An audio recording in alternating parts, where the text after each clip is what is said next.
আসসালামু আলাইকুম আমার প্রিয় প্যারেন্টসরা।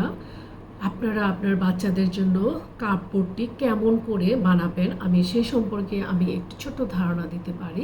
যেমন আপনি কাপড়ে আপনি অবশ্যই আপনি লম্বালম্বি র্যাক এবং এভাবেও আপনি করতে পারেন।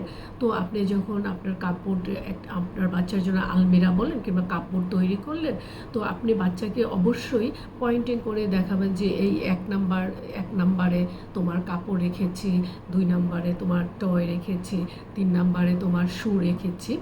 তো আপনি তাকে শিখালেন, কিন্তু শুধু এই মৌখিক শিখালেই হবে না, কিংবা আপনি লিখেও দিতে পারেন যে কাপড়, টয় বা খেলনা কিংবা শু এরকম লিখেও দিতে পারেন। কিন্তু এটাই শেষ না, আরও যেটা করতে হবে আপনি ছবি দিয়ে, যেমন কাপড়ের র্যাকে কাপড়ের ছবি, খেলনার র্যাকে খেলনার ছবি, আর শুয়ের র্যাকে শুয়ের ছবি দিতে পারেন।